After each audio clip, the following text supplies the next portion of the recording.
Hear ye, hear ye! You are listening to an old-timey podcast. I'm Normie C. And whatever happened to that douchebag? It's Kristen Caruso! I don't know who you're talking about, but on this episode, it's the finale of my series on Robert Smalls. Wow. I'm so excited. This has been a fantastic series, and I hope you don't screw it up by making a really bad last episode. Thank you, Kristen. You're welcome. Can we rewind? Who are you talking about with douchebag? You know what? Is this a line from a reality show that I don't know? No, this is me this? auditioning for every reality show. These are just the fun one-liners that I can come up with at any time about anybody. What reality show would you want to be on if you could be on any of them? Oh, God, I don't know. I just know that I think I would be really great in the confessionals because I would say very mean, hilarious stuff that I would later have to apologize for. And the rest of the cast would be like, what? She was always so quiet when we were in a big group setting. That is true. You would say some evil shit in those confessionals. Evil? More like hilarious. I mean, they would be funny, of course. Yes. But yeah. Not for the victim of the crime, though. Absolutely not. Yeah. I had always envisioned you on Big Brother. Oh, I would hate that. Why? To be on video 24/7, be stuck in there with alpha bros, hard pass. Although me with alpha bros, that would be great TV. It would be. I'll tell you that. You'd be smacking them down. Oh, God. Anyhow. Maybe like, what's up Kristen's butt? Why does she act like that? I don't think you spend a lot of time around alpha bros. I don't think they talk quite like that. That maybe sounds like 20 years ago. Yeah, that sounds like a made-for-TV movie. Listen. From 1997. Yeah, it's part of my spec script for Lifetime. Norm, I got to tell you something. What? Our niece is coming over for a sleepover in mere hours. You've told me this episode is a meaty boy, which means we got to get rolling, sir. Okay, let's do it. You got a Patreon plug for me? Yes. Okay, so here comes the best Patreon plug you've ever heard in your whole damn life. Holy la, shit. la, la, la, la, la. I know I just said it has to be quick, and then I made up a little song. But, okay, at the $5 level on our Patreon, guess what you get? You get a monthly bonus episode, and it's video form. Hello, you get to look at us. Oh my gosh, aren't you so We're waving to the camera lucky? right now. Oh, at that level, you also get into our Discord to chitty chat the day away. People say it's poppin' like a bubble wrap dolphin in there, and they are right. But wait, what's that? You want more perks? We got them for you. At the $10 level, you get all that, plus you get to participate in our monthly trivia, which is very fun. Yeah. You also get, I realized when I said it's very fun, it sounded a little defensive, like it's not actually any fun. Let's not overthink this. Let's just tell the people what they'll get. I'm thinking about it, though. But I'm also thinking about other perks, like early, ad-free video episodes of this podcast. Every darn episode, baby. What are you going to do with yourself? You're going to watch them and you're going to enjoy them. You're also going to get 10% off merch. And a card and stickers signed by us. I'm surprising myself with all these benefits and perks. Come get them before Elon cuts them. Ha ha ha. We do political commentary on the show. That's right. We receive federal funding for an old-timey podcast. I hope they don't catch us. How was that? Pretty good? Great job, Kristen. Thank you. Oh, and at this point, I should mention, we are going to drop a promo for another podcast that we love dearly. Doodaloo. Do you find true crime podcasts too murdery? Do you breathe oxygen? If you've answered yes to any of these questions, then we have the podcast for you. Live, Laugh, Larceny, a true petty crime podcast, brings the drama to dumb criminal stories, presenting each crime as a fully produced short story. Our variety show podcast has it all. Sound effects, parody songs, terrible reenactments, and did we mention drama? You can find Live, Laugh, Larceny on Apple, Spotify, or wherever you listen to podcasts. And now we're back from the plug. Doodaloo. Doodaloo. Well, Kristen, since we are kind of on a time crunch. Yeah. No, we're not on a time crunch. Don't worry. I'm worried about it, baby. Now, we'll get through this. This is a meaty episode, but... Listen, if you need me to talk fast, I just took my ADHD pill, and I've got iced coffee, I've got iced tea, some water to level me out. I'm raring to go. I want to learn about Robert Smalls, although this is probably a bummer of an episode, huh? A little bit of a bummer. Great. I'm drinking Wild Strawberry Crystal Light with filtered water. It is the purest Crystal Light I've ever had. It's like delicious. The fanciest boy in 1989. Yeah. Linda Evans would be so proud of me. You know she used reverse osmosis. Oh, absolutely. Okay, so this is the finale of my series on Robert Smalls, but before we get into it, let's recap the last episode. Woo! Previously on an old-timey podcast. Kristen, we learned that Robert Smalls' political career took off. He became a state senator in South Carolina, and then he was elected to the U.S. House of Representatives. In Congress, Robert Smalls fought for land distribution for poor farmers, new public buildings in his hometown of Beaufort, improvements to the Navy Yard in nearby Port Royal, and more. But his greatest battle was convincing the federal government to keep federal troops in South Carolina because they were badly needed. As white Southern Democrats kept losing elections, violent terrorist groups like the KKK became more and more prevalent. They frequently harassed and intimidated black voters across the state. Things got particularly bad in the summer of 1876, when a violent group known as the Red Shirts went to Hamburg, South Carolina, and massacred 6 members of the local black militia. Sadly, that violence worked. Federal and state efforts to stop it were lackluster, and this violence threatened to kill progress made from Reconstruction. But the death knell of Reconstruction ultimately came from the 1876 presidential election. Republican Rutherford B. Hayes won the election, but only after an elections commission reviewed votes in several states. It was the slimmest of victories, and Democrats were furious about it. They promised to raise hell. Rutherford B. Hayes may have had a cool-ass name, but he had a dumbass idea. He agreed to withdraw federal troops from the South in exchange for Democratic support. And that meant Reconstruction was now over. Robert Smalls' seat in the U.S. House of Representatives was now in jeopardy. His Democratic opponent, George Tillman, challenged their election results. And because the Democrats now had a majority in Congress, the odds were not in Smalls' favor. But things got even worse for Robert Smalls back in South Carolina. The new Democratic administration set up an investigation committee to go after Republican politicians. And in 1877, they charged Robert Smalls for accepting a $5,000 bribe when he had served as a state senator. This politically motivated trial wasn't exactly fair. The prosecution used shady witnesses and questionable evidence. Any appeal to move the trial to federal court was denied. And in the end, Robert Smalls was found guilty of accepting a bribe. He was sentenced to 3 years of hard labor in the state penitentiary. The conviction would badly damage Robert Smalls' political career, but he wasn't about to give up on everything he worked so hard to secure.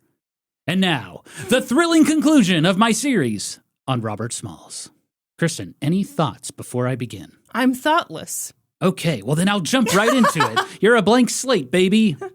Okay, so Robert Smalls had been sentenced to 3 years of hard labor. He was released on bond and he immediately appealed the verdict. And then in December of 1877, Robert Smalls went back to Washington, D.C. to continue serving as a congressman. And Holy shit. And his conviction was kind of the talk of the town. Of course it was. Robert Smalls did see a glimmer of hope, though, because his Republican colleagues asked the House Judiciary Committee to investigate the trial, because they wanted to know if the trial had interfered with Robert Smalls' work as a congressman. But the House Judiciary Committee ruled that it didn't, because Congress wasn't actually in session when the trial took place. Why were they asking that question? Well, they were trying to help him out, and that was one way they could. If that trial had been deemed interfering with his ability to serve, then it could have been retried in a federal court or something like that. Okay. And then Robert Smalls got more bad news. In the summer of 1878, the Congressional Committee on Elections had finished reviewing the election from 2 years ago between Robert Smalls and George Tillman. 2 years ago? Yeah, it takes them a while back then to review this shit. It's kind of weird. Their timing and schedules for sessions is not like it is today. Okay. So it took like a year and a half to review the election results. So here's the arguments. George Tillman claimed that white Southerners were too intimidated to vote because federal troops were standing guard at polling places. White Southerners were too intimidated? Yes. Mm. And he believed that intimidation is why he had lost the election. Robert Smalls countered that actually it was black voters who were being intimidated because they were dealing with a surge of violent terrorist groups like the Red Shirts, the Rifle Clubs, the KKK, Nanny McPhee's Sewing Club, the Baseball Club, you know. Yes. Robert Smalls also pointed out the discrepancies between registered voters and the actual amount of votes. They were way off in heavy Democratic counties. Of course, there was another major factor in the election committee's decision. It was a Democratic majority. So, Kristen, what do you think they decided? I don't want to talk about it. Okay, I will. The Elections Committee declared that federal troops across South Carolina had intimidated Democratic Shut voters, up. and therefore George Tillman was the rightful winner of the 1876 election. Black people were literally being murdered. Mm-hmm. True statement. Were white people being murdered? Yes, but not to the extent black people were being murdered. So black people were being murdered trying to go to the polls? Is that what you're saying? Or, I mean, white people were? I don't have specific examples, but I did read instances of, white people being murdered in retaliation. Again, not at the scale or organization Okay, gotcha. where white people were murdering black people, but it did happen. You can't really compare, you know? Uh-huh. Yeah. We can't both sides it, is what I'm trying to say. Sure. We can say, it really sucks that I got a paper cut, but your broken arm is probably worse and needs more medical attention. Exactly. Very good. Hey, not so fun fact. Oh no, my brains. So when I was researching this episode, Mm-hmm. I learned that George Tillman was the older brother of Benjamin Tillman. That was the guy who took part in the Hamburg massacre, and he has the statue up in the South Carolina State House. He became a senator and then the governor. Oh. So yeah, George Tillman was the older brother, and Benjamin Tillman, the younger brother. They're both involved in South Carolina politics. Celebrated murderer. It's a celebration. Dun, dun, dun, dun, dun, dun. Norman, that is inappropriate. You put that confetti cannon down. Listen. You put up a fucking statue of the guy, they might as well blast that song while they dance around it. Yeah, sure. What do you think a monument is, you dumbasses? Wow. Calm down, Norm. You're a non-threatening boy. Not today, baby. Those damn Tillman boys are at it again, destroying civil rights. So yeah, the Elections Committee said, actually, George Tillman won the 1876 election. But here's what's interesting, Kristen. That investigation was moot. Because for whatever reason, the House of Representatives decided not to call a vote on the issue. So the Elections Committee does an investigation and says, yes, we think George Tillman was the winner, but the House actually has to vote on if they want Robert Smalls replaced or not. Okay. They never called a vote on it. Maybe because the evidence was terrible and they couldn't get enough votes from Northern Democrats. Uh-huh.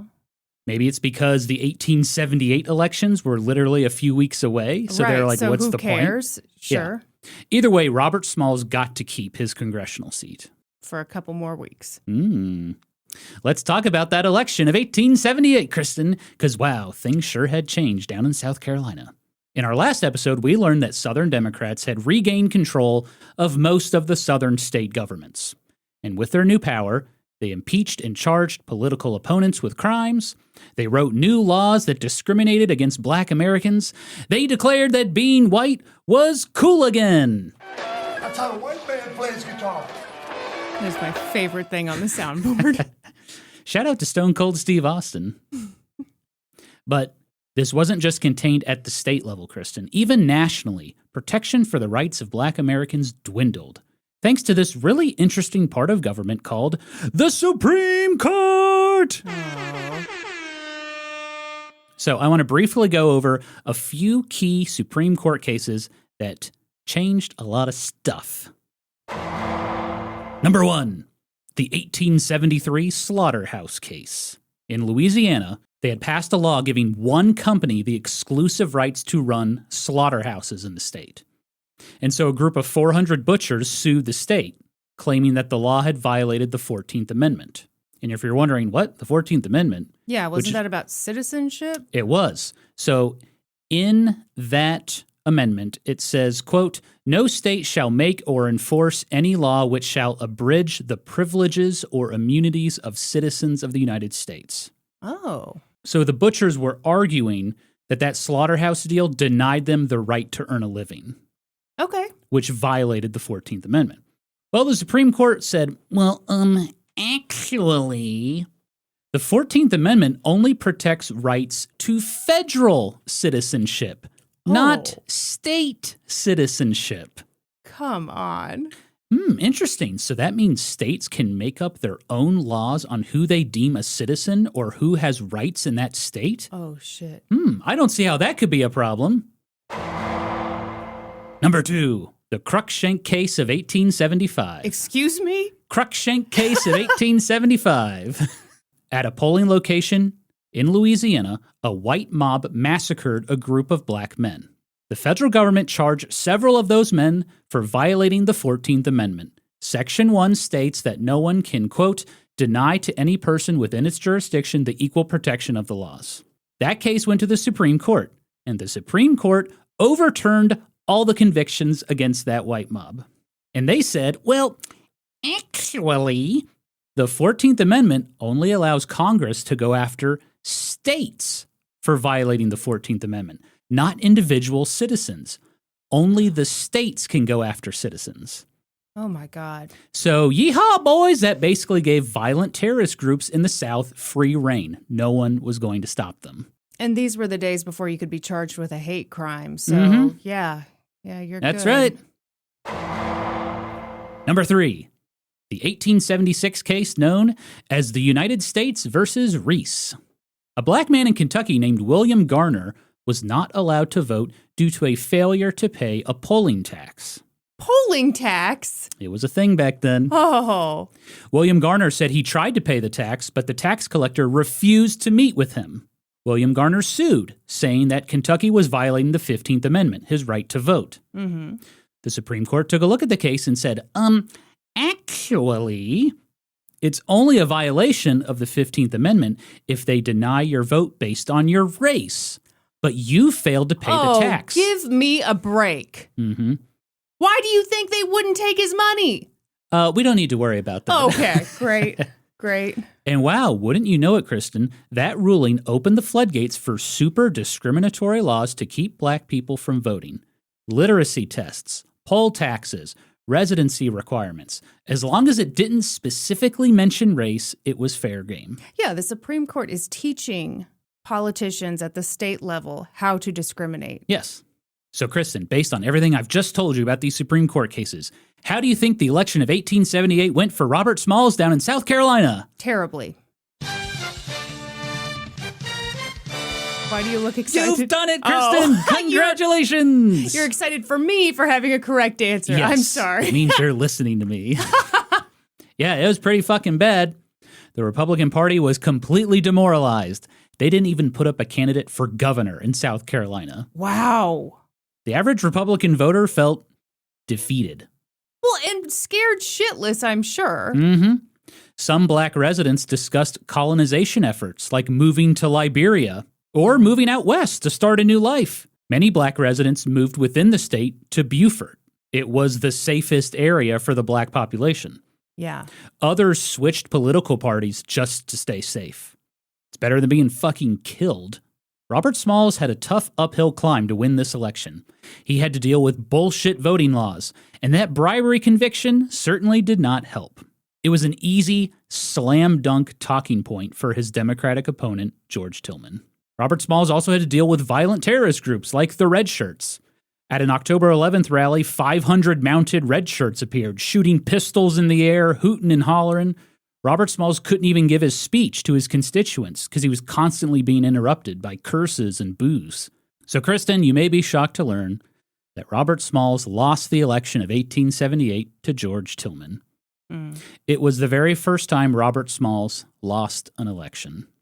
I am not surprised by it because I was being a little sarcastic. I there. am picking up on everything you're throwing at me, baby. Hell yeah. And with that loss, every single South Carolina rep in the U.S. House was now white. What an incredibly fast turnaround. No kidding. Robert Smalls wisely decided not to contest the election. Yeah, what would be the point? He would run again when the time was right. After the election of 1878, President Rutherford B. Hayes ate a shit sandwich and admitted that he fucked up. He said, quote, "I am reluctantly forced to admit that the experiment was a failure. Free elections in the South are an impossibility." Well, yeah, they are when you fuck it all up. Hello?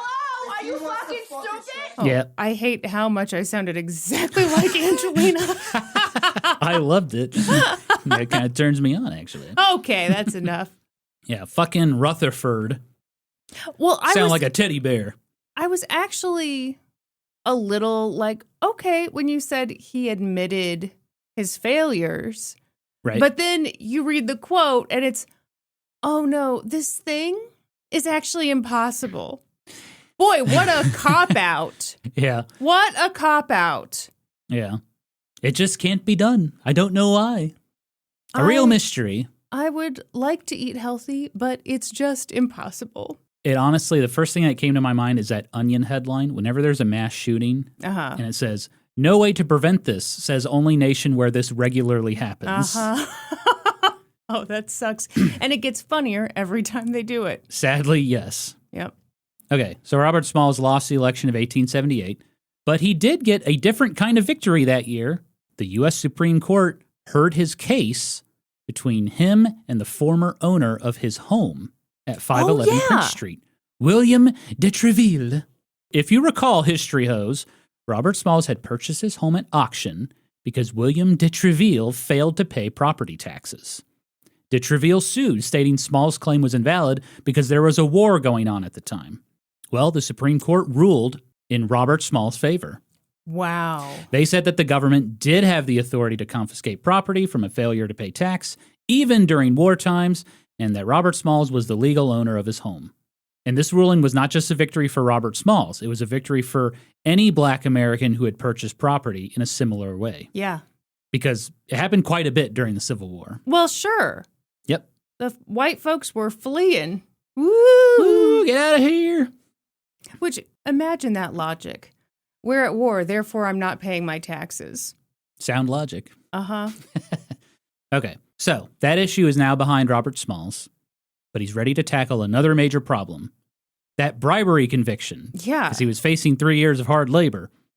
And he got his first chance at redemption in April of 1879. That's when the South Carolina Supreme Court finally heard his appeal. Robert Smalls' argument was largely the same as his trial defense. His case should have been heard in federal court. The jury selection was irregular. None of the evidence directly connected Robert Smalls to that $5,000 check. And the state Supreme Court rejected his appeal. Wow. So Robert Smalls appealed again. And this time the case was going to go to the United States Supreme Court. But then something interesting happened. A couple weeks later, on April 23rd, 1879, the new Democratic governor of South Carolina, a man named William Dunlap Simpson, he granted Robert Smalls a full pardon. Uh-huh. It was a bizarre end to the whole ordeal. No, it's not. Why did Robert Smalls get a pardon from the Democrats? Kristen, what are your theories? Okay, my theory is, first of all, their case against him was terrible. Absolutely terrible. I agree. And now there's this threat that it's going to go on a national stage. I think the other thing is, it's the same thing we see in sports. So you had talked about how, the evidence against him was terrible, but at the same time, it does seem like perhaps he was doing what all of the South Carolina politicians were doing at the time, which was accepting bribes. Correct. And that's where it gets dangerous. If everyone else is doing it, including the Democrats, then the Democrats don't want a big spotlight on this. There's a threat that they could get taken down too, right? Yeah, possibly. Oh, don't be so coy. Don't be all cute about it. Oh, I like being cute for you. Okay, that's enough. Okay, so here's what happened. This was another backdoor deal between President Rutherford B. Hayes and the Democrats of South Carolina. The federal government had cases pending against some white Southerners. Some were for election fraud.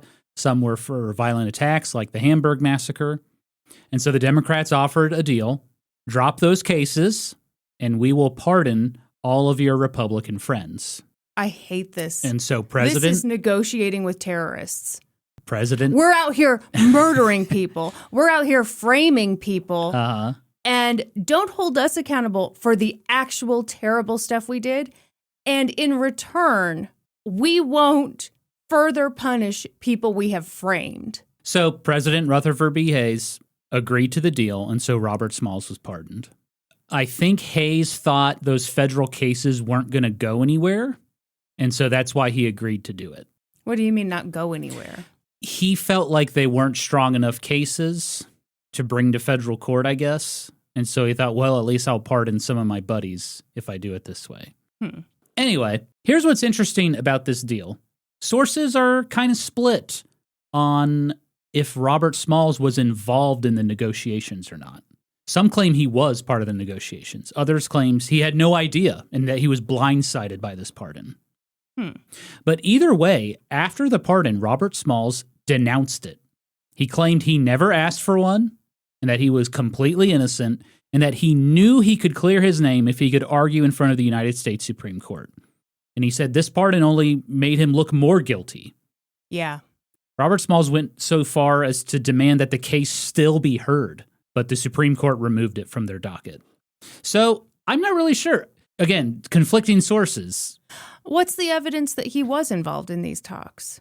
There was a report that he went to Columbia, South Carolina, like a week before the pardon and met with the Democratic governor. But again, like other sources say, no, he didn't, and he had no idea about it. I don't think he knew. What do you think? I don't really know. Well, I know you don't really know. Well, here I can see it both ways. I can see him going to negotiate, being pardoned because he's like, fuck this. I was wrongfully convicted, and yeah, let's negotiate a pardon. What power does he have in that situation, though? If they're negotiating, what can he offer? That's a good point. It's an excellent point from a beautiful woman. I guess the whole thing is about because he claimed he was blindsided. He had no idea. Yes. It's possible he did know. Yeah. And maybe they were negotiating and he knew about it. Okay. Not to say that he had any power in it, though. Okay. Or maybe he did. We don't know. Maybe he had some dirt on some Democrats. Not that it would help anyway, but... I think even if he did have some dirt on some Democrats, which he probably did. I mean, you're around folks dirt all on the a time. lot of people. But, think of the known dirt on some of these guys. Hey, this guy participated in a murder, but now there's a statue to him. So, people, it doesn't matter. It doesn't matter what dirt they've got. And this is, Robert Smalls at this point in time was a guy who'd lost his election. He'd been convicted. He was facing 3 years. He didn't have a lot of power in this. Yeah. It's funny when I was researching this, I never thought, what the hell would he have? Right. He has no leverage. So, yeah, even if he was there, it's not like he was part of the negotiations.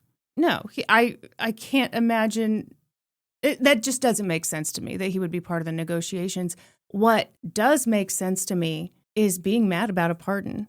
People sometimes get mad when they have to do an Alford plea. Mm-hmm. Do you know what that is? No. It's like, okay, you see it sometimes in cases where somebody's been found guilty of a crime and they're like, I'm innocent, I'm innocent, I'm innocent. And they're, in prison still, I'm innocent, I'm innocent, I'm innocent. They're not getting out on parole because they're not like, okay, I did it. They just maintain, I'm innocent, I'm innocent, I'm innocent. Uh-huh. And, sometimes it's like sometimes the only way to get out is to do an Alford plea, which is, I think it's not technically saying, okay, you caught me, I'm guilty, but it's kind of close. And it's kind of saying, I acknowledge that the state has all of this evidence against me. Mm-hmm. And a lot of people who are innocent and who have done all this time really struggle with that. And I think that makes sense because they want their name cleared. Sure. And I can see Robert Smalls being like, on the one hand, sure, it's nice that this 3 years of hard labor is no longer hanging over his head, but yeah, fuck a pardon. Fuck a pardon. I think we've solved it. We've solved this mystery, Kristen. You're welcome. Good job. And, you're saying we, but I think I did a lot of the heavy lifting here. It was all you. Here. Yeah, Uh-huh. I don't know why I didn't think of that. Thanks for bringing that up. You're so sweet. Well, for real, because you read two sources, and maybe my head was just so jumbled. I was just like, well, one source is saying this, but the other's saying this. And I was just like, I guess I'll present both sources. I have a theory about some of the so you do a lot more of the academic research. Like you read a lot of academic books on these sources, and obviously that's very good. But Ooh, hot take incoming. I think sometimes when people are writing very serious things for a very serious audience, for very serious reasons, they miss the human stuff. So I think it was last week's episode where you talked about what could Robert Small's reasons have been for inviting his former enslavers to the home that they used to own, but now he owns, right, and saying, sure, I'll pay for everything. Come on down. And you listed several reasons, which to me struck me as such academic stuff. Was he just a wonderful guy doing a charitable thing? Did he perhaps have, a kinship with these people? Did he truly love them? Listen. I just like to be thorough. No. And I said all of the above. Yes. I thought it was all those reasons. Yes, but the reasons you listed, I have no issue with the reasons. But I thought it was a real omission, and it's the kind of omission we make when we're doing the serious academic work for serious academic people, which is that, can you fucking imagine how delicious it would be to have been in Robert Small's position? He's enslaved. Slavery ends. He fights and claws his way to the top. He's making money. And now he is in the position to say to his former enslavers, oh, I see you've fallen on hard times. Come on over. Mm-hmm. That is delicious. It would be delicious. And it's just that human part that I think is missing. And that, in this discussion with okay, if he met with the governor, did he know? To me, the whole did he know or not, that feels like people who are trying to figure out well, if we say he didn't know, then does that imply that he didn't have any power? And we don't want to say that about Robert Smalls. He was an amazing man. So we want to say maybe he did know, even when it makes no goddamn sense to say that. Mm-hmm. Or it makes a little goddamn sense. Yeah, I mean, you're right that in a lot of historical writings, they don't talk about the human aspect of historical figures. They kind of just read sources and write down what they say, and they don't. Sometimes historians don't analyze the evidence. I think they do analyze it. I just don't think they analyze it through the petty bitch lens. That is badly the petty needed. bitch lens. Yeah, the petty bitch lens. If anybody was a petty bitch, they would know immediately, there's another option for why you invite your former enslavers to the home that you now own. That drop of water that you just drank out of your water glass, well, I guess it was Crystal Light. Yeah. It formed the most perfect droplet on the end of your nose. It was kind of I know, beautiful. It was heavy. Folks, this is just one of the benefits to being on the $10 level on Patreon. It is. You get to see the Crystal Light drip off Norman's nose. Mm-hmm. It gets real sexy in here on the video.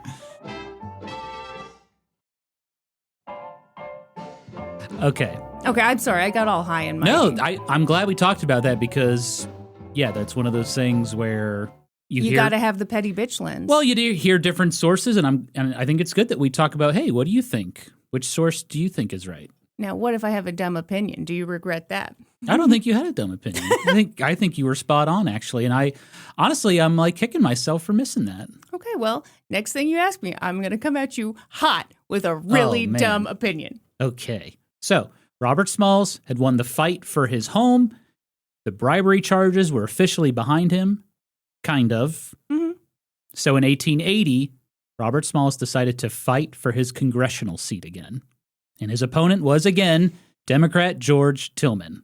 You know, despite his election loss 2 years earlier and the bribery charges, Robert Smalls was still very popular among his constituents and the Republican Party. A journalist at the time commented that Robert Smalls, quote, seems to have their unlimited confidence. Would it lead him to victory in the election of 1880? Probably not. When the results came in, it looked like George Tillman had won the election.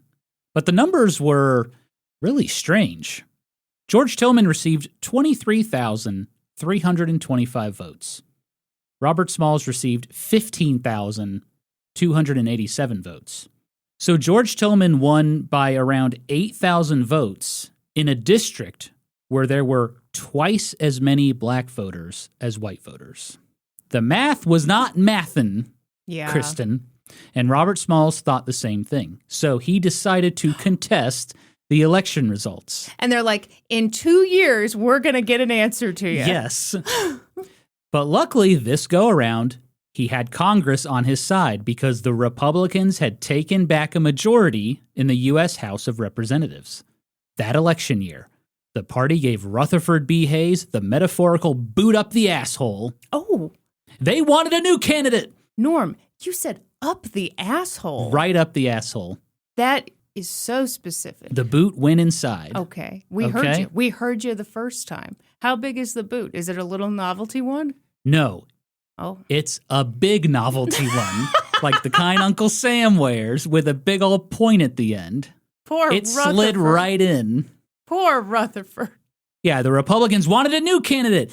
Rutherford was a wet noodle, Kristen. He made too many concessions to Democrats. They wanted someone with a big old sack of nuts. Okay. And that man was dark horse candidate James Garfield. He got big balls. Oh my gosh. Oh my gosh. And I know you love James Garfield. I love James Garfield. Yes. James Garfield embodied the American dream. He grew up dirt poor. He worked as a janitor, Yes. a carpenter, Yes. a teacher. Yes. He rose to the rank of general during the Civil War. Mm-hmm. He was elected as a congressman from Ohio. Mm-hmm. He opposed slavery. He supported Reconstruction. He supported equal rights for Black Americans. He loved lasagna. Sorry, that was the cat. Great joke, Kristen. Thank you. Thank you.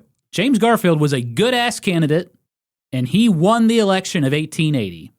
And with it, Republicans took back the U.S. House, which meant that Robert Smalls' chances of winning the contested election were good. The Elections Committee looked into the results, and wow, you're not going to believe this. Clear evidence of voter fraud and intimidation on Election Day. What? One voting precinct with mostly black residents just refused to open on Election Day. Well, that'll do it. Yep. Sorry, we're closed. Yeah, we're closed on the one day we should be open. Yes. Bye. Those red shirt rifle clubs were patrolling local polling places, scaring voters away. Apparently, one ballot box was made comically tiny, which prevented people from casting votes. Okay. Kind of like a fart toilet. Okay. That is one of our favorite sketches from I Think You Should Leave, where they replace the toilet with a toilet that has a hole that's only big enough for farts. Right. Farts only. You always get me for this shit. Okay.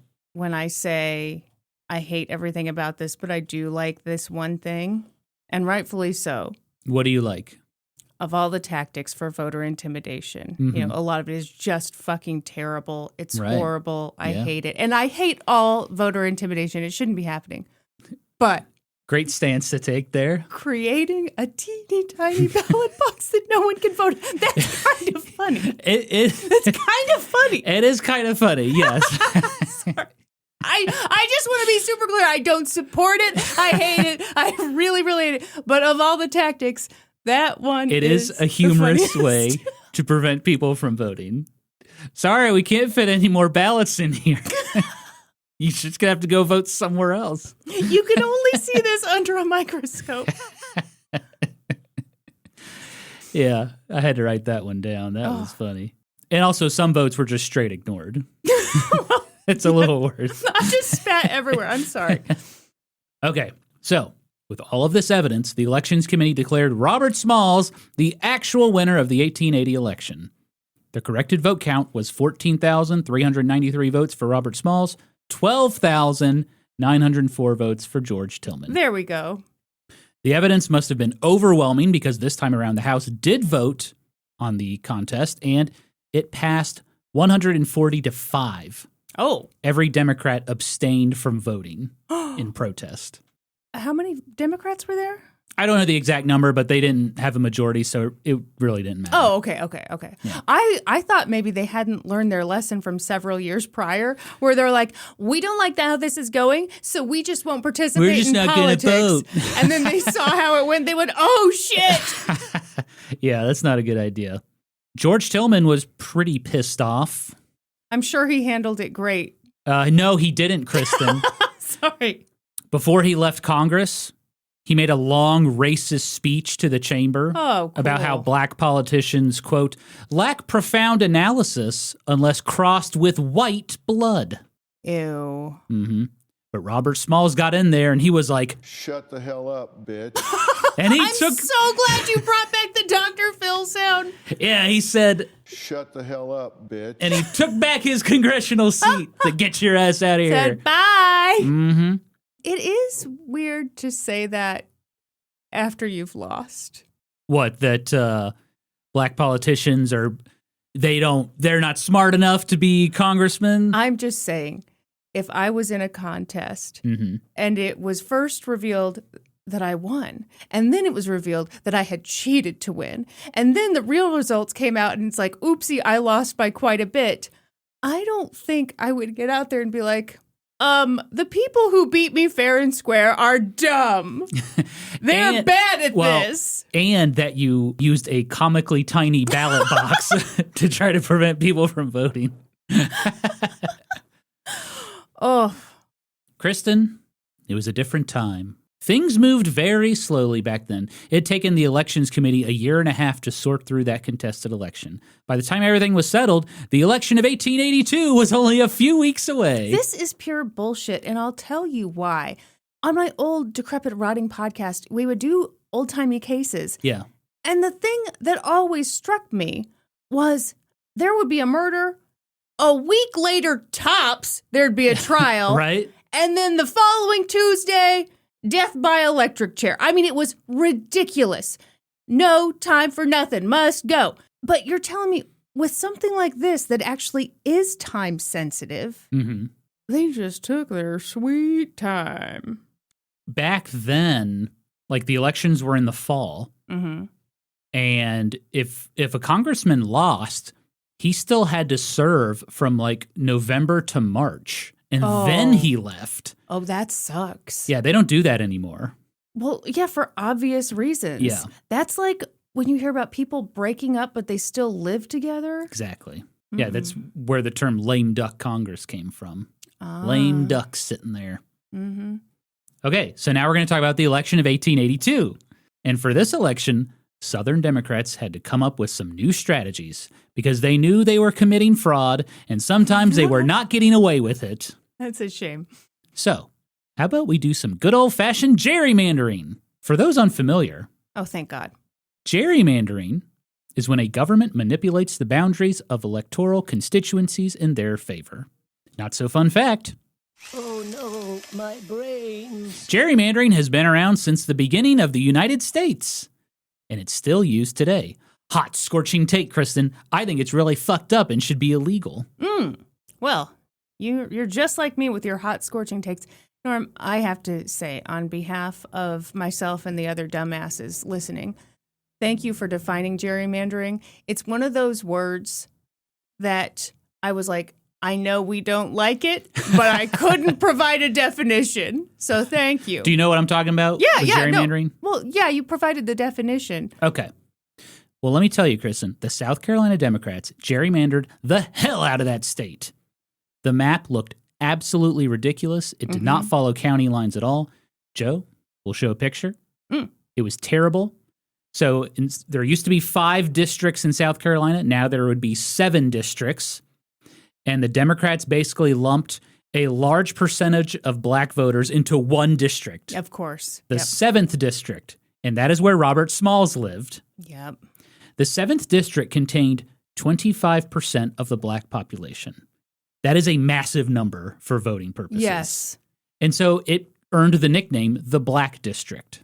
So for the Democrats, it was essentially a concession.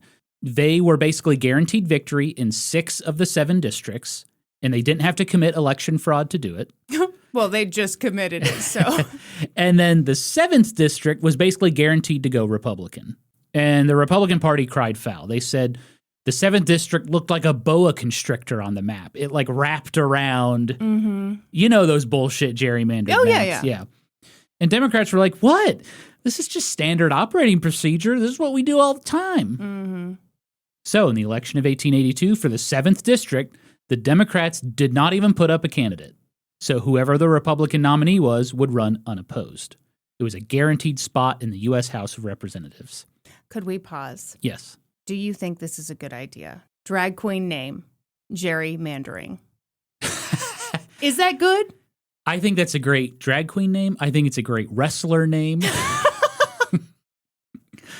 If there are any drag queens out there listening and they need a name, I don't know if that's good actually, or if it just sounds funny to me now. But gerrymandering, I kind of like it. I think Jerry with an I, obviously. Even if you were running for office, if your name was gerrymandering, that would be funny. What it? Yeah. Well, it's no And what if teeny he tiny ballot box. And what I'll if he tell you that. if he campaigned on ending gerrymandering? Wink, wink. Would you believe him? His name's gerrymandering. You know, I fall for a lot of stuff, so maybe. I'm like, I promise I'll stop it. I'm like, this guy is a straight shooter, and I like it. I like some of Jerry's ideas. I hope he doesn't do exactly what he says he's going to do. In his name. Sorry, continue. Yeah. So yeah, Republicans run unopposed in the 7th district. So that's good news for Robert Smalls, but not so fast. This time around, Robert Smalls had some competition because the Republican Party in South Carolina was ready for some change. They had kind of grown tired of being seen as the party of corruption. They wanted new, younger politicians in office. Robert Smalls was seen as kind of part of the old guard. How old was he at this point? Let's see, 1882, he's 43. Oh, ancient. Yeah, Gross, adjusted for disgusting. inflation, Robert Smalls was 1,339 years old. Sure I'm was. an old man.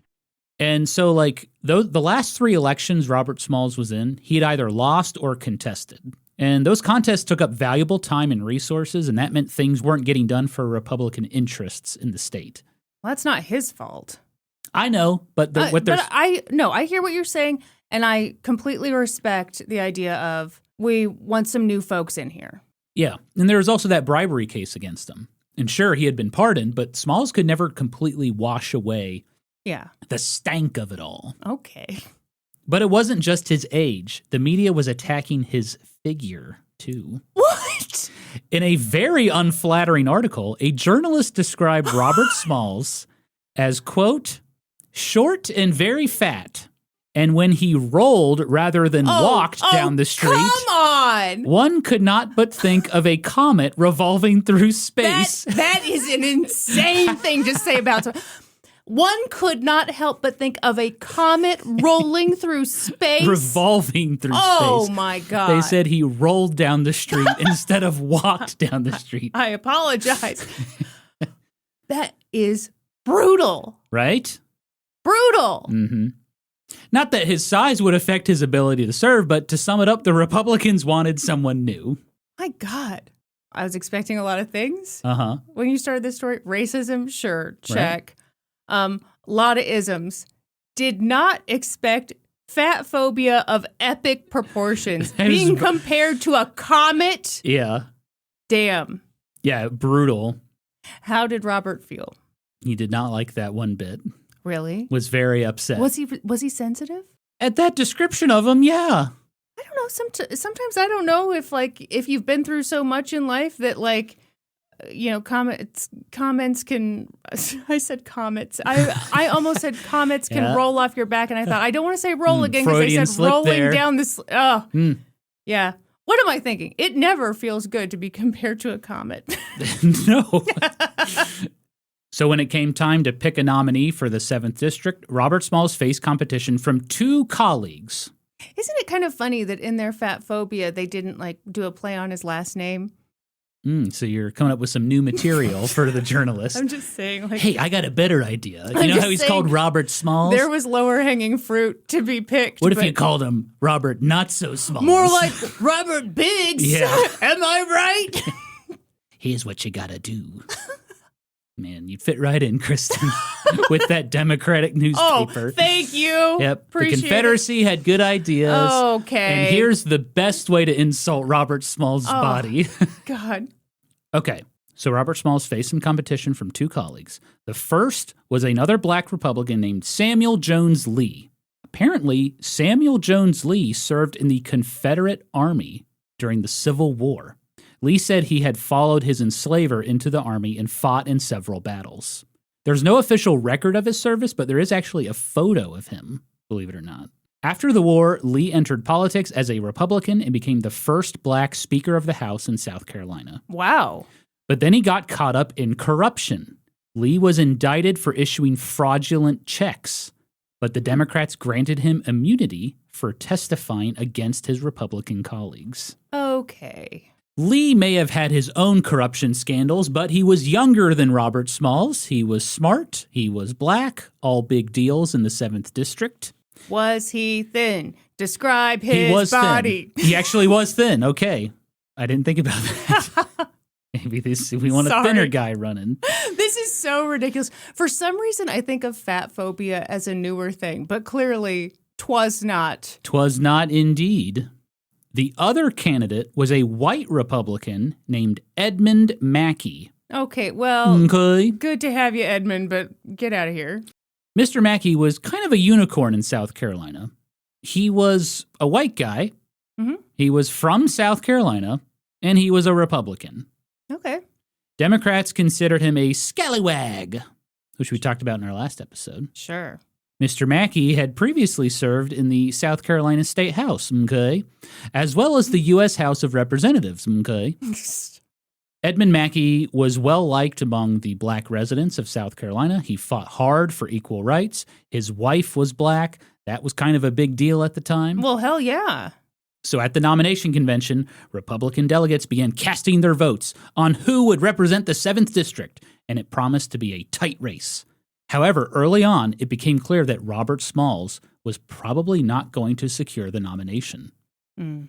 But Smalls remained stubborn. He declared that the nominee had to be black. This was the black district, but no candidate seemed to capture a clear majority. As the nomination process dragged on, Samuel Lee accused Edmund Mackey and Robert Smalls of colluding against him and paying for delegate votes. Things were getting really heated between everybody. Finally, on the 247th ballot, that's how many times they voted, Oh my God. Robert Smalls decided to concede. Okay, yeah, I was having feelings about this. What kind of feelings were you having? And I'll start with a caveat. Okay. I know I'm being a bit of a douche and I'm not in his position and all the things, okay? Pre-douching, okay. But if you know you're not going to win Right. and you feel strongly that the person who wins this needs to be a black man, Yeah. which I totally respect, support, you've got to drop out and you've got to publicly and enthusiastically support the other black candidate. That is what you have to do if that's truly a priority. So here's what happened. Okay. Robert Smalls decided to concede, but he made a backdoor agreement with Edmund Mackey.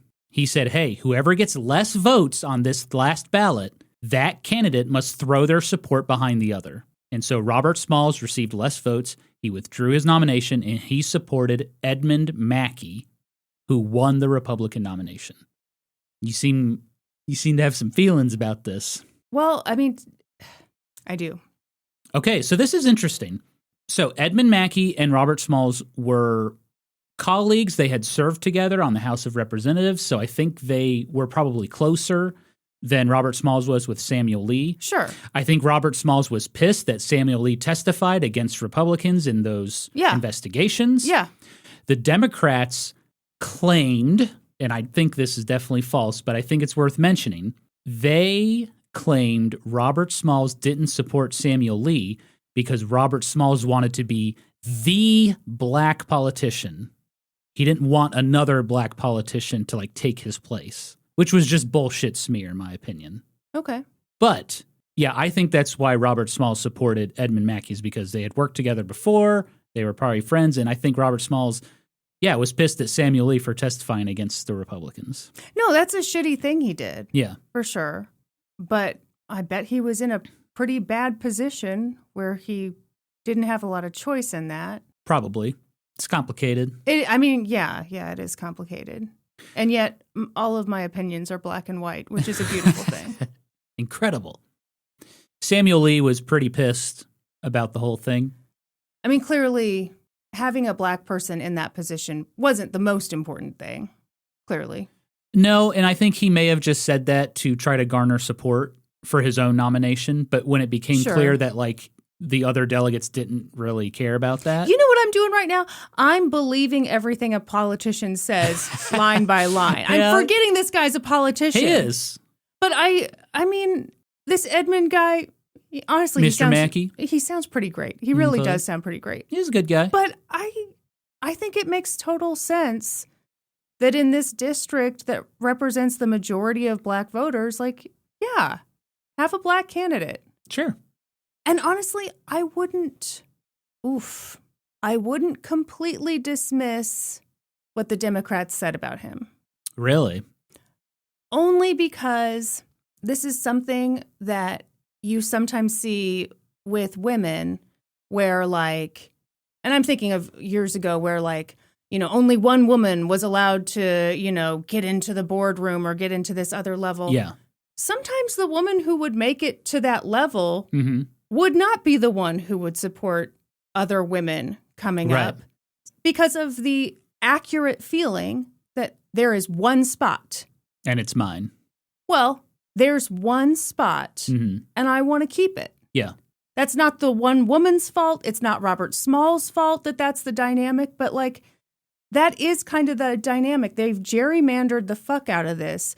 There can only be one, maybe two. So, yeah, I don't want new people coming in. I want it to be me. Yeah. It's like, I'm the bad boy of YouTube, and I'm going to remain the bad boy of YouTube. Norm, you've got to start doing some actual bad shit if you want to. Oh, I've done some bad shit. Wait for my tell-all episode of an old-timey podcast. Oh, wow. I will reveal all the terrible things I've done on YouTube. Oh, God. Okay. Well, great. You've got a lot of competition. Those Paul brothers. Oh, they got nothing on me, Kristen. Just you wait. But do you see what I'm saying? No, I totally do. Now, like I said, all those things came from Democrat newspapers, and many historians were like, that probably was just a smear thing. Yeah, okay. To make him look petty or something. Okay. So Samuel Lee was pissed about this, and he was like, see, I told you they were colluding against me. And so he ran as an independent against Edmund Mackey. But it didn't work. Mr. Mackey won the race, 18,469 votes to Samuel Lee's 10,017 votes. Oh, yeah. Yeah. So Robert Smalls would not be returning to Congress, but before he left office, he did vote on one major piece of legislation, the Pendleton Civil Service Act. Are you familiar with this? No. So this act required a merit-based system for federal employment rather than the previous spoils system. And this became a hot bill in Congress after President James Garfield was assassinated by Charles J. Guiteau, who was a, quote, deranged office seeker. Yes. Yeah. He, fun fact about him, he tried to join some, like, hippy-dippy orgy-having community, and they just wouldn't have him. No one wanted to have sex with him. Damn. Talk about a hit to your ego. Future topic. At an orgy, no one wants to have sex with you? Yeah. Fuck, that sucks. No, that's pretty rough. I think a fun series for me would be, and I don't mean this in like a creepy way, but presidential assassinations. Oh, absolutely. When I would get to Abraham Lincoln, you would actually me the entire time. So I might have to skip the biggest assassination of them all. I know a lot about that one. Uh-huh. Yeah. Anyway, Robert Smalls voted against the Pendleton Civil Service Act. He was one of the few congressmen who voted against it. Why? So he believed that the legislation prevented black people from working in the federal government because they instituted some pretty extreme education requirements to get a job with the federal government.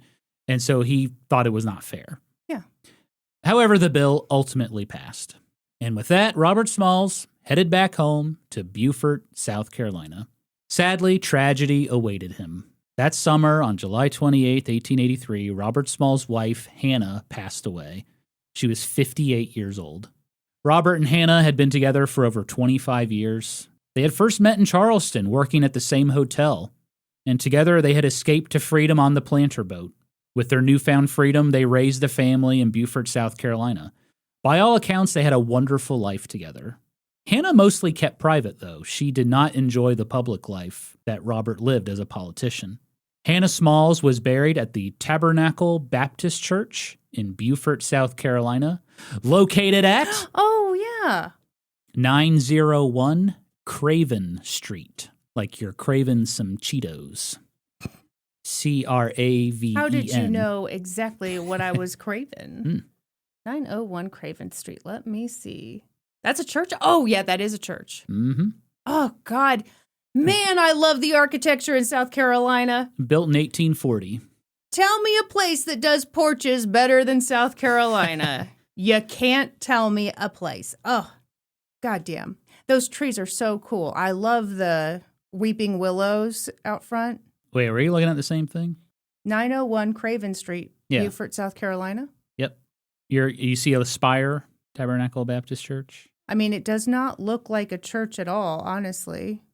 I might not be looking at the right place. Yeah, I don't think you're looking at the right place. I might be looking at someone's lovely home. Oh.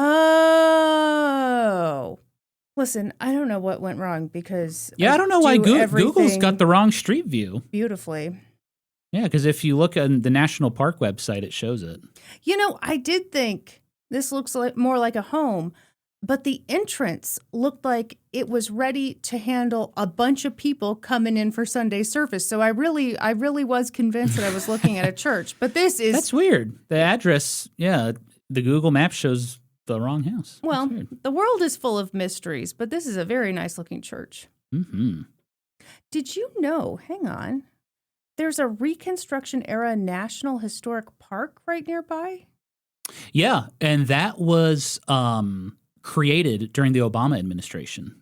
Norm, when are you going to take me on a romantic trip to Beaufort? I'd love to go back to Charleston. Beaufort's not too far away. We should make it happen. I'm saying you should make it happen. Oh, okay. I want to go to all the places we talk about. I know, but here we sit, not going to any of them. Well, I got to finish this episode, okay, Kristen. I'm sorry. Okay. Continue. After Hannah's death, Robert Smalls grieved. His daughter, Sarah, was living with him and helped out around the house. It was a tough time. Yeah. But 6 months later, in January of 1884, Robert Smalls was called back into the political arena. Why? Because Edmund Mackey, the new congressman of the 7th District, died unexpectedly from peritonitis, a.k.a. a burst appendix. Oh, that seems like a real rough way to go. Yeah. He was 38 years old. Oh, God. So that meant that U.S. House seat was vacant, and there were only 2 potential candidates, and that was the 2 men who had lost the previous nomination, Samuel Jones Lee and Robert Smalls. So Samuel Jones Lee had actually left the state. He took a federal job in Alabama, and so Robert Smalls was the only guy left. Wow. So he ran unopposed, and on March 31st, 1884, Robert Smalls was back in Congress, the only black delegate from South Carolina. Holy What a shit. strange turn of events. Yeah. Yeah. Just when I thought I was out, they pull me right back in. Honestly, when you said 6 months later, after this thing about mourning his wife, I was like, oh, God, now he's getting married to some, But no. Okay. Nah. All right. Nah. 1884 was also an election year.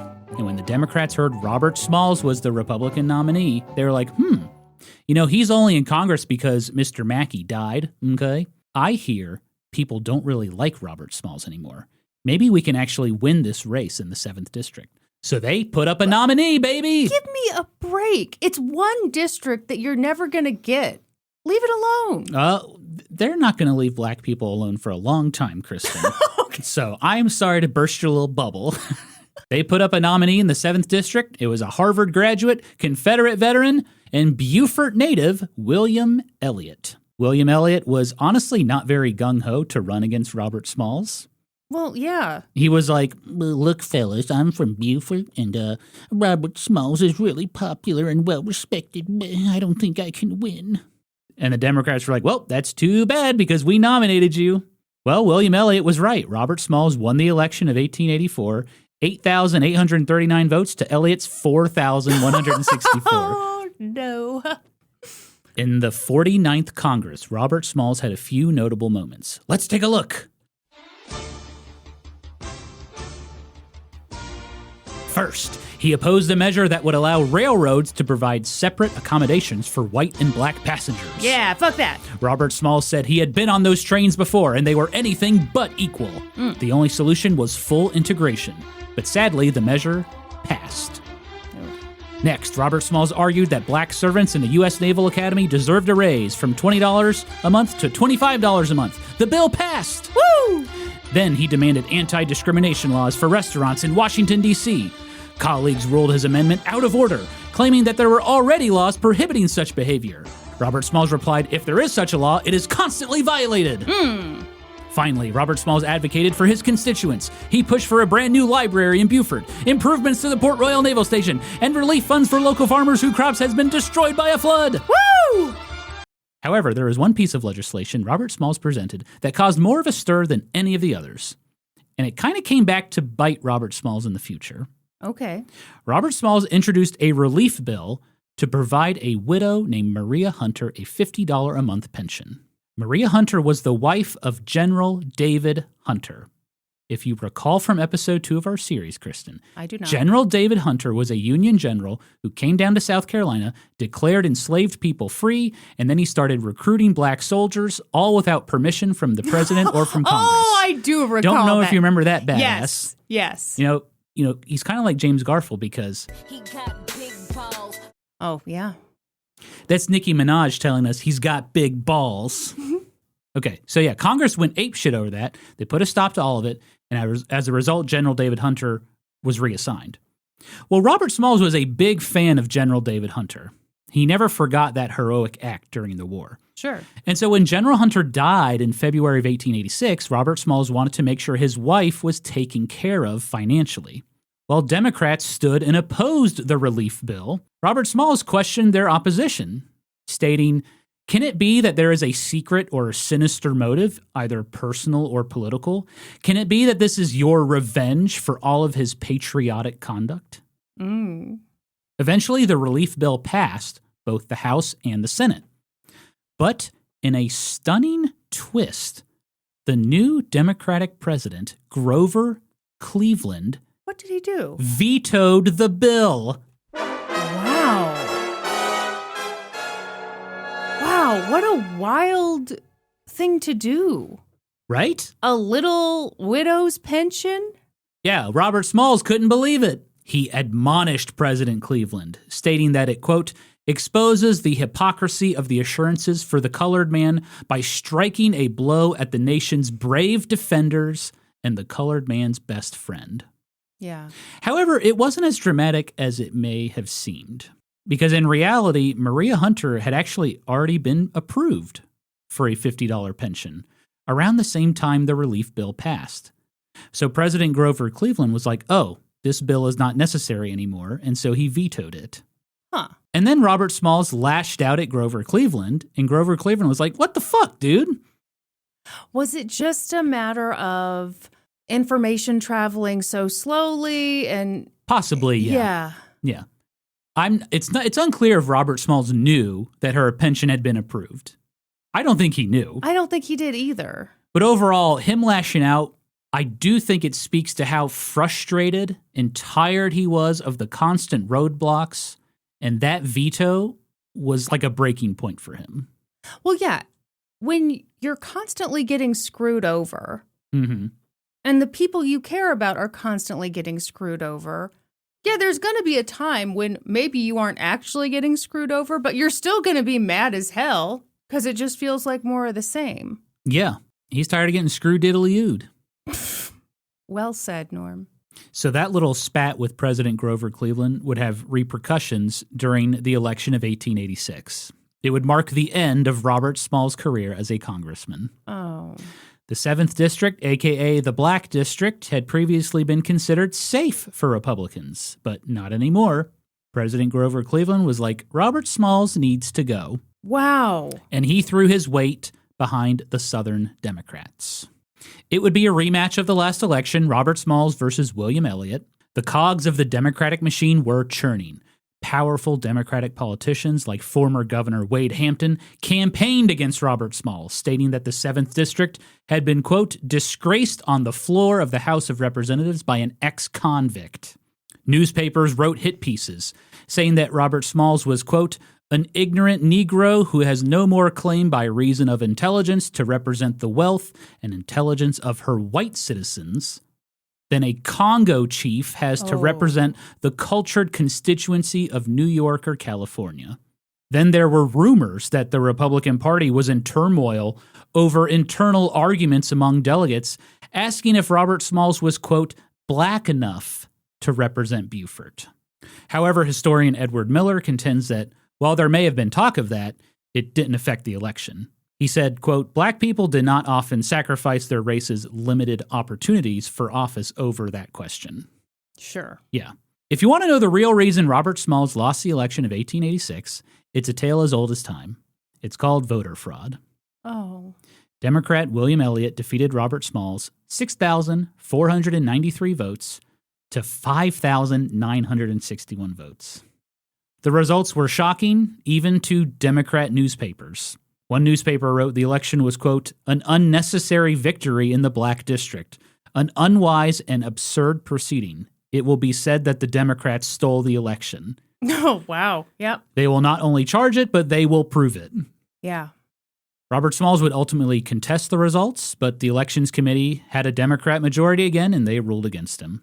After the ruling, Robert Smalls was interviewed by the Washington Post, and he said, black disenfranchisement is the new normal. He said, quote, elections are all in the hands of the Democrats. Thus, the congressional career of Robert Smalls officially came to an end. He considered running again in the following elections, but ultimately the Republican Party convinced him to step aside. Instead, Robert Smalls campaigned for a young up-and-comer within the party, a guy named Thomas Miller, who was 10 years younger than Robert Smalls. And thanks to Robert Smalls' efforts, Thomas Miller ended up winning the next election in 1888. Of course, disenfranchisement and voter fraud would continue in South Carolina. And here's a not-so-fun fact for you. Oh no, my brains. In 1896, Republican George Murray would become the last black congressman from South Carolina for almost 100 years. Wow. The streak ended in 1993 when Democrat James Clyburn won a congressional seat, and he is still serving today. Wow. That just goes to show not only how established disenfranchisement was, but how the political parties changed over 100 years. Let's talk about that, Norm. Well, I'll get to it later. Okay. I have a little section on it, don't worry. Okay, so after his defeat in the election of 1886, Robert Smalls was looking for some work. He's unemployed. That's when he came across the perfect job.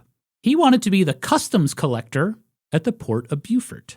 Seemed perfect. It paid really well. $1,000 a year, adjusted for inflation, $35,000. But he also got 3% commission on imports.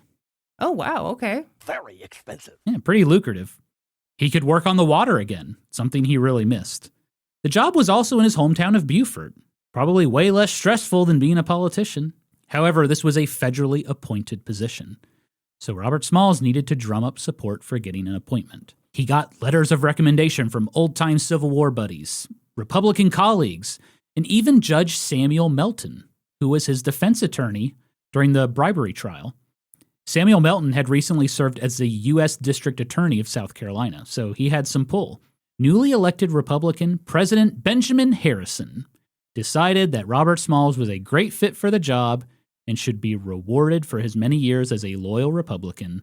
So in January of 1890, Robert Smalls was confirmed as the collector of customs at the port of Beaufort. And he excelled at that job. Both Republicans and Democrats praised his work ethic, his honesty, his integrity, his business sense. 1890 was turning out to be a good year for Robert Smalls.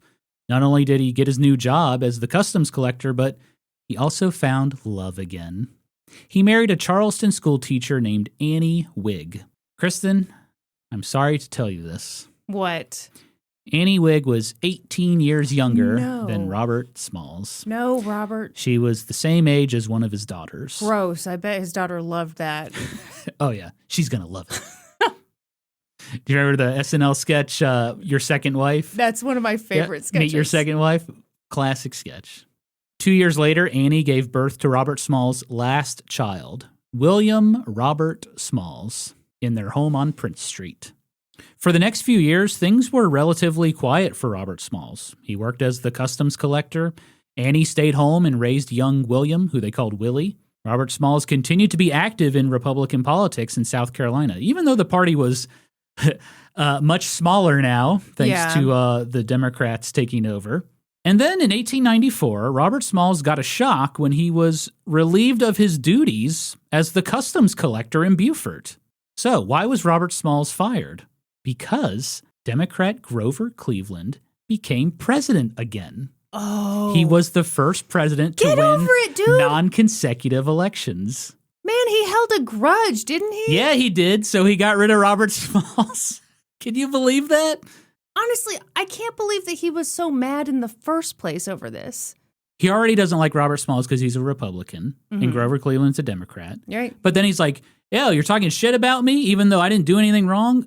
Yeah, I'm coming after you now." Okay, but he was only talking shit about Grover Cleveland because he didn't have all the information. Now, I know, granted, I that know. sucks. I know. That sucks. But surely if you're the fucking president, you can get over that, right? Surely being president. What if you hate black people? Well, okay. Like Grover Cleveland. Jeez. Yeah. So he was no longer the customs collector. But right after he was relieved of his duties, the Republican Party of South Carolina came to Robert Smalls and they asked him to do one last job. What was Come it? out of retirement and do one last job.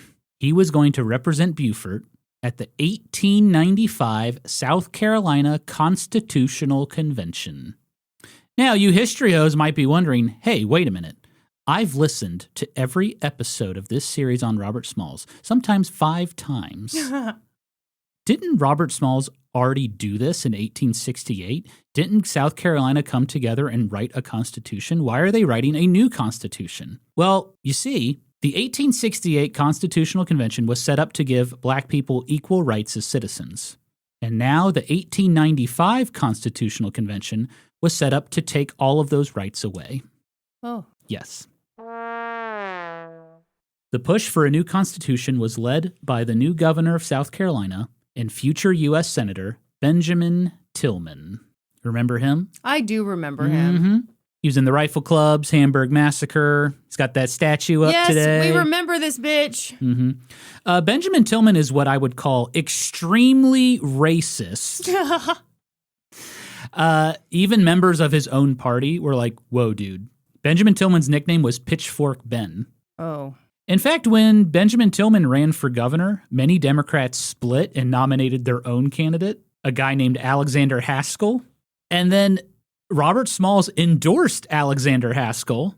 And he was like, while it is repugnant to my feelings as a Republican to advise my people to vote for any Democrat, yet in this emergency, I must advise them to do anything that is legitimate to bring about the defeat of this arch enemy of my race.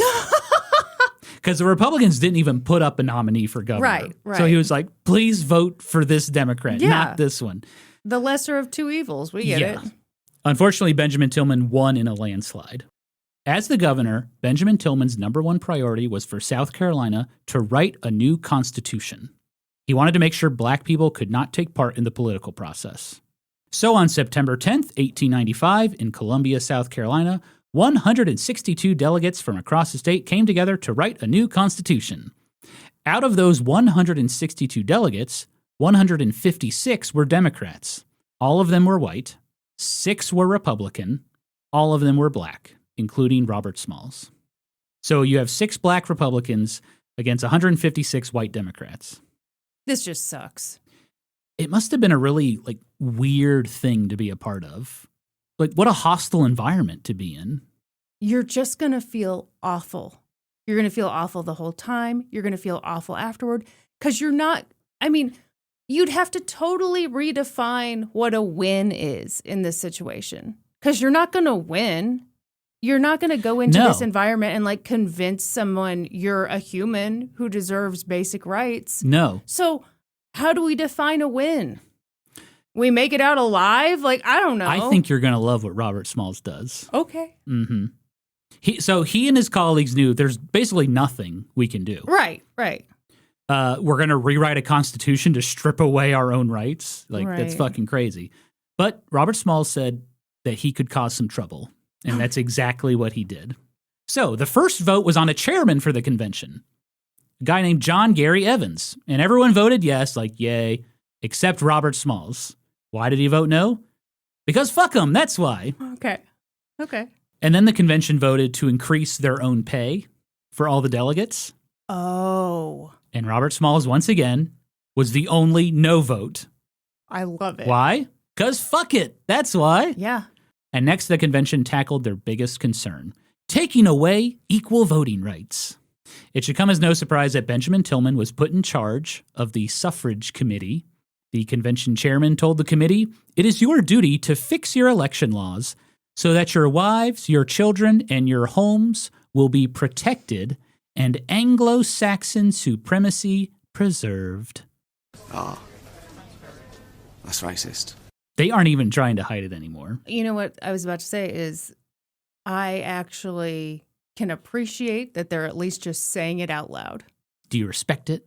No, but there's something to be appreciated about, this is just out in the open.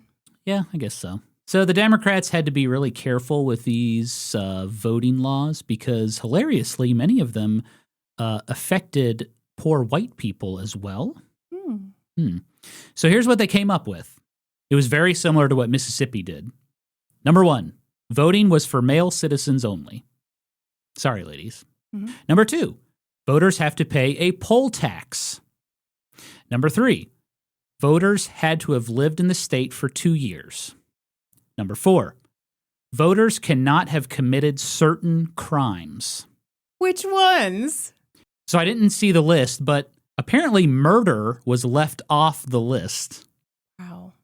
Makes you wonder how many Democrats had been charged with murder Well, in the hadn't past 30 Benjamin years. Tillman been charged? I don't know if he was actually charged. Okay. He definitely bragged about taking part in that massacre. Yeah. Anyway, number 5, voters would have to either read and write a section of the Constitution or understand it when it was read to them. And an election official would determine who understood it or not. Oh, cool. Yeah. And then number 6, voters had to have paid property taxes worth at least $300. Oh, wow. Mm-hmm. That's a very interesting one. Yep. So, ridiculous laws. Robert Smalls introduced his own suffrage plan. He removed the literacy and property requirements. It allowed registration to any male over 21 without distinction of race, color, or former condition. Mm-hmm. But the Democrats were like, if we enact those laws, we would never win an election. So, sorry, we're not going to do that. They're also like, Robert, we said at the beginning of this meeting that it's about white supremacy. Weren't you listening? You were too busy voting no on pay raises. So Robert Smalls' suffrage plan may have failed, but his next proposal turned the convention on its head. After dealing with voting rights, the convention moved on to interracial marriage. The original language was very simple. White people and black people, including mixed race people, could not be legally married. It seemed like everyone was ready to move on after that until Robert Smalls proposed an amendment to that law. He was like, hey, What if we took it a step further? Any white person who lives or cohabitates with a black person is disqualified from holding office, including their children, and those children must take on their white father's name, and they will inherit any of his property when he dies. Oh. So that was his proposal. That is incredible. Way to punch them all right in the dick. Punched him in the dick. So Robert Smalls pitched it as a way for white people to purify themselves from black people. Yes, I agree. You guys are so pure. Right. You don't, and in fact, I'm taking it even more seriously than you're taking it. Yep. So here's this plan. Mm-hmm. So Southern Democrats got real nervous about this idea because they're like, we have a lot of people in our party or who vote for our party who are mixed race, but they live as white people and they have secret families. Catch my drift? Well, no, he's talking directly to the men in the room. Mm-hmm. Yeah. Who have either raped enslaved women or are raping the women who are working in their home now, not under slavery. He's talking directly to them. It's not about we've got mixed race voters. No, they're recognizing themselves too. They said we have a lot of people in our party who would be affected by this big time. So the Democrats quickly tried to table the measure. They were like, no, we're not going to consider it. But lo and behold, Benjamin Tillman stands up and he's like, objection. Benjamin Tillman was like, we're not tabling that. I actually think that's a really good idea. Oh, fuck. Oh, my God. He was like, you know what? I agree with Robert Smalls. I don't think black people and white people should even live together. Okay, here we go. And if there's even a single drop of black blood in somebody, they cannot hold office and they can't get married. So Benjamin Tillman's brother, George Tillman, pulls him aside and he's like, buddy, you don't understand what's happening here. He's like, you need to understand how really, really bad that would be for the Democrats. He said it would, quote, raise hell in South Carolina. The Democrats quarreled about that amendment late into the night as Robert Smalls looked on in silence and smiled. This is how I know the real reason that he invited his former enslavers to his home. This is how I know the reason he bought his former enslaver's cousin a brand new suit. Sure, all the good reasons, but also the delicious petty ones. This is amazing. What a wonderful way to play this. It's brilliant. Benjamin Tillman had fallen right into Robert Smalls' trap. Mm-hmm. He knew that Benjamin Tillman was so racist, he would have passed an amendment that would have severely hurt and disenfranchised many of his own voters and politicians in his party. Ultimately, the amendment did not pass. This is epic trolling. But what Robert Smalls did made headlines across the country. Yeah. One newspaper said Robert Smalls had thrown a proverbial bomb in the chamber. Another newspaper considered the amendment, quote, a brilliant moral victory of a parliamentary minority. Yeah. It is not Negro ignorance, but Negro intelligence that is feared. It was indeed just a moral victory. The 6 black Republicans did what they could to try and preserve some form of equal rights. But ultimately, the Democrat majority prevailed. In fact, most of the 1895 Constitution was largely the same as the 1868 version, minus the voting laws. Okay. On Friday, November 1st, 1895, as the convention wrapped up their work on voting rights, Benjamin Tillman gave a fiery speech. He declared that these new voting laws were needed because radical Republicans had been out for revenge after the Civil War. They were trying to keep the white Southerner down. Benjamin Tillman also said black Republicans were the worst offenders, and he even singled out Robert Smalls in his speech. Well, yeah, I mean, he has to, because Robert Smalls embarrassed the shit out of him, basically set him up to prove how dumb he was in front of all of his little friends. He pulled his pants down, exposed his little ding-dong, and spanked his ass red. Yep. I'm sorry, I wasn't expecting the redness. After Benjamin Tillman's speech, Robert Smalls asked to speak. And it was then that he delivered the most powerful words he ever spoke. I'd like to read to you an excerpt. My race needs no special defense, for the past history of them in this country proves them to be as good as any people anywhere. All they need is an equal chance in the battle of life. I am proud of them, and by their acts toward me, I know that they are not ashamed of me, for they have at all times honored me with their votes. I stand here the equal of any man. I started out in the war with the Confederates. They threatened to punish me, and I left. I went to the Union Army. I fought in 17 battles to make glorious and perpetuate the flag that some of you trampled under your feet.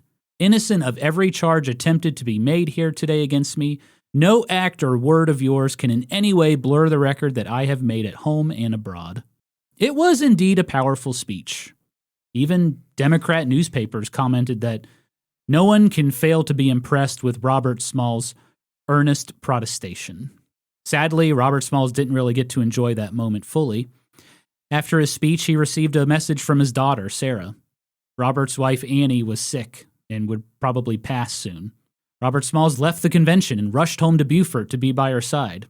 And as he held Annie in his arms, her last words were, "Take care of my son." Annie Wiggs Smalls died on November 5th, 1895.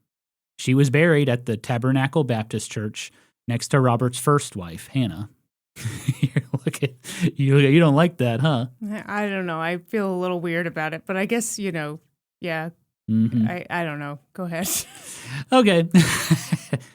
So despite this loss, Robert Smalls returned to the convention a week later. He wanted to make sure he could help push through an approval for South Carolina State College. It's an HBCU known today as South Carolina State University. It was one of the few victories for the black delegates at the convention. On Wednesday, December 4th, 1885, the Constitutional Convention wrapped up. All delegates were asked to sign the new document, and Robert Smalls refused. He wanted no credit for the horrific violations of equal rights. Yeah. One Democrat commented, "Hey, if he ain't going to sign the Constitution, don't pay him." And Robert Smalls was like, Okay. "Go ahead, I don't give a shit. I'll walk home before signing that document." It was Robert Smalls' final fuck you to a clearly corrupt and racist government that had taken over his beloved state. Not so fun fact. Oh no, my brains. Those voting laws would not be repealed until the Civil Rights Act of 1964. By the way, that 1895 Constitution is still being used today in South Carolina. However, it has been amended to hell and back. After the convention, Robert Smalls returned to Beaufort to raise his son, Willie. His daughter, Sarah, stuck around to help out. They say bad news comes in threes. Robert Smalls lost his job as the customs collector. He lost the battle for equal rights in South Carolina. His wife, Annie, passed away. But maybe good news comes in threes as well. As the 19th century came to a close, Robert Smalls got some much-needed wins in his life. First, in 1897, Robert Smalls finally received a pension for his service during the American Civil War. For years, he had fought for a pension due to his service as a pilot in the Navy. But Robert Smalls was considered a civilian contractor. Therefore, the Pension Bureau said he didn't qualify for a pension. Robert Smalls' Republican colleagues in the House finally proposed a relief bill, and it recommended that Robert Smalls be granted a pension of $30 a month, the same as a retired captain in the Navy.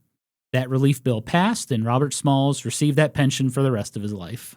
And then the next year, in 1898, new Republican President William McKinley took office, and he made Robert Smalls the customs collector at the port of Beaufort again. Oh! And Robert Smalls would keep that job until 1913. Boy, the presidents who got assassinated really loved Robert Smalls, didn't they? Damn, you're right, they did. They kept killing him. And then finally, in 1900, Congress decided to review Robert Smalls' claim that the Navy had undervalued the planter boat when they acquired it during the Civil War. Okay. A bill passed that gave Robert Smalls an additional $5,000 for his efforts. Wow. Adjusted for inflation, they gave Robert Smalls $190,000. Wow. So they finally fairly compensated him. Boy, If you were to ask me, what do you expect to happen next? Getting right on that money from the planter boat was not even in the list. Like 30 years later, too. Yeah. From there, Robert Smalls lived a quiet life in Beaufort. He enjoyed routines, like you do, Kristen. I do love a routine. He woke up every morning at 7 a.m., and he enjoyed a very carb-heavy breakfast. Grits, pancakes, biscuits. Jesus, Robert. Why don't you just swallow a brick? That's insane. Grits, pancakes, and biscuits. After breakfast, he would take off for work at the port of Beaufort. Sometimes his son Willie would join him and swim off the docks as Robert watched from his office window. At noon, he would walk to the local drugstore for lunch. He'd get a sandwich with a malt shake, and then he'd go back to work. At 4:30 p.m., he'd go home to his beautiful house at 511 Prince Street. He had made improvements throughout the years. He added a second-story porch. He added more rooms in the back of the house. You know, that reality show where they redid his house. I mean, it was great for him, Kristen. It would have been great, yep. He added a well and a pump in the yard for fresh water. He installed this newfangled invention called electricity. Oh, weird. For dinner, Robert Smalls enjoyed seafood. His favorite was shrimp stew. Sometimes his other daughter, Elizabeth, and her family would join them for dinner. Elizabeth had 9 children. Oh. A lot of grandkids.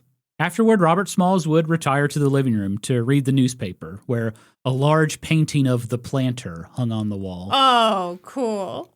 Willie remembered lighting fires in the fireplace with his dad as he told him stories from the Civil War or all the turbulent times after.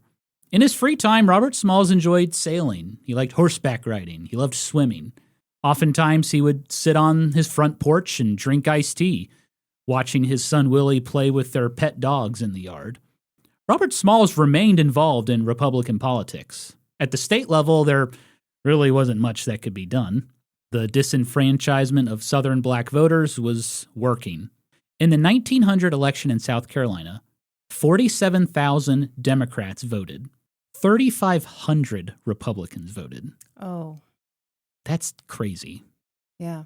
Nationally, Robert Smalls regularly attended Republican conventions and befriended notable leaders like Booker T. Washington and Teddy Roosevelt. But even then, the party was shifting.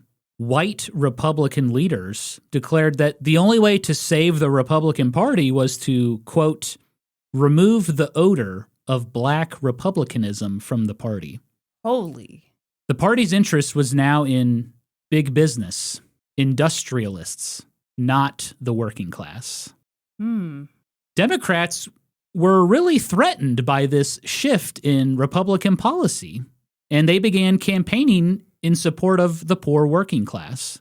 It was the seeds of change that would lead to how we see the Democrats and Republicans today. Robert Smalls was furious about it. He wrote, quote, I believe that the prejudice against the Negro today in this country is because he is improving. For this reason, he is feared.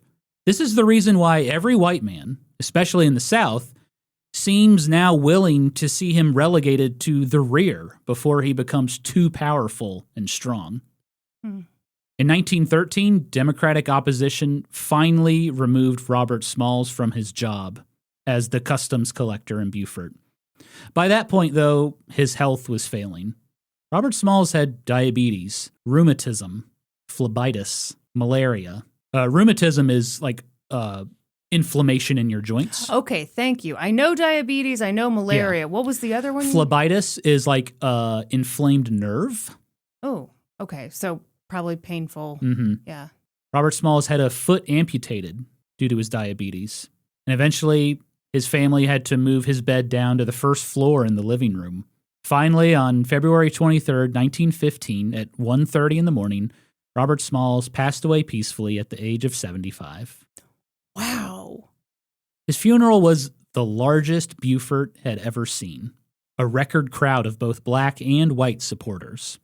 He was buried at the Tabernacle Baptist Church next to his wives, Hannah and Annie. It's hard to put into words what Robert Smalls accomplished, not only for himself, but for his family and his race during a crucial point in American history. It's very possible that if Robert Smalls had not stolen the planter, he would have been forgotten. but his daring escapades brought him fame and fortune. Robert Smalls could have rested on his laurels, but that wasn't him. He wanted a better life for himself, his family, and for people all across the nation. Despite having no formal education, he jumped headfirst into politics and fought for equal rights in a very hostile environment. And to me, that makes Robert Smalls an American hero. Hell yeah. Robert Smalls' passing sadly did not make national headlines.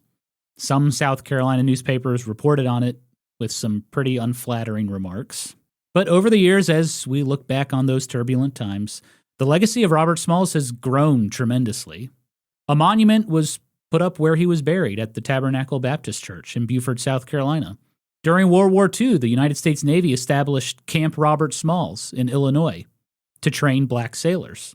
In 2004, the U.S. Army named a vessel the USA Major General Robert Smalls, the first Army ship named after an African American. On March 1st, 2023, the Navy renamed the USS Chancellorsville, which was named after a Civil War battle. They renamed it the USS Robert Smalls. In 2021, Amazon Studios announced they were making a movie about Robert Smalls. Unfortunately, there have been no updates since then. My one request is that the planter boat can talk in the movie. Oh, yeah. What a great Right. idea. But my favorite update on Robert Smalls is that on August 29th, 2024, the South Carolina House of Representatives finally passed a bill to put up a Robert Smalls monument at the state capitol building. About damn time.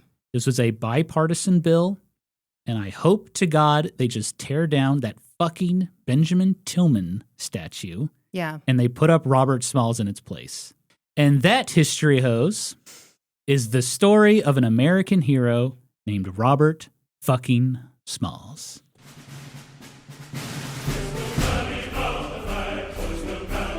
That's amazing. Thank you. Damn. I know this series has kind of taken it out of you, but it's been so good and so fascinating. Yeah, this was a story that, boy, I learned a lot as I researched. Yeah. You know, him stealing the boat, I had known that story for a long time, but all the stuff after, I was not familiar with at all. So it was really cool to learn all that. Yeah, I mean, the stuff after is messy. Really messy. You know what's cool is, like, you know, he has a ton of descendants. Yeah. A yeah. ton. And, like, I learned a lot about his family. Like, his son, Willie, went to the University of Pittsburgh. He got his master's degree at the University of Chicago. He served in World War I as a lieutenant. He lived in Kansas City briefly. Shut up. Yeah. Several members of his family lived in Kansas City for a Okay. little bit. I don't know if they're still here. If you're listening, Oh, my God. we'd love to talk to you. But yeah, just what an incredible life, incredible accomplishments, like standing up for what is right. What an incredible man. Well done, Normie C. Thank you. And I got to say, also, done in the nick of time because our niece is going to show up in no time. Ooh, you're right. So we should wrap this up. We should. Great series. Thank you. Thank you, sir. And next week, next week's episode, Everyone, folks. prepare yourselves. You can't possibly be prepared. you know, we've had some pretty incredible guests on an old-timey podcast, It's true. but nothing is going to compare to this next guest. It's Kristen's father, Daryl Pitts, a.k.a. DP. Prepare to be DP'd. You are going to get DP'd so hard next week Do whatever you need to do. to prepare. We've already recorded the episode, and in the episode, he tricks us. And that's all I'm going to say is that he tricks us. He does trick us. And I felt like a boy- fool. Boy, you've not seen Smug until Daryl Pitts tricks you with a story. He bragged about that nonstop after we recorded. Yeah, until eventually we had to kick him out. Yeah, we were like, okay, goodbye. Get out of our house. He's like, oh, I can't believe I got you two. Legend has it, if you listen closely to the wind, you can still hear my father saying, "Man, I didn't know if you two were going to fall for it, but you did. You did fall for it." Actually, you put your ear to a Dr. Pepper can. And you'll hear that. He's trying to eat better. He's trying not to do the soda norm, not a Dr. Pepper can. Although Whatever. yes, I asked him if he's drinking Dr. Pepper. He's like, still he is. likes to cheat every now and Yes. then. Yeah. Yes. The diabetes hasn't gotten him down. That's for sure. Nope. Well, Norm, you know what they say about history, hoes. We always cite our sources. That's right. For this episode, I got my information from Be Free or Die, The Amazing Story of Robert Small's Escape from Slavery to Union Hero by Cate Lineberry. Gullah Statesman, Robert Small's From Slavery to Congress by Edward Miller Jr. And Yearning to Breathe Free, Robert Smalls of South Carolina and His Families by Andrew Billingsley. That's all for this episode. Thank you for listening to an old-timey podcast. Please give us a 5-star review wherever you listen to podcasts. And while you're at it, subscribe. Support us on Patreon at patreon.com/oldtimeypodcast. Join the Reddit community, r/oldtimeypodcast. Follow us on Facebook and YouTube and Instagram at oldtimeypodcast. You can also follow us individually on Instagram. She is the stunning Kristen Pitts Caruso. Hello. I go by Gaming Historian. And until next time, toodaloo, ta-ta, and cheerio. Goodbye.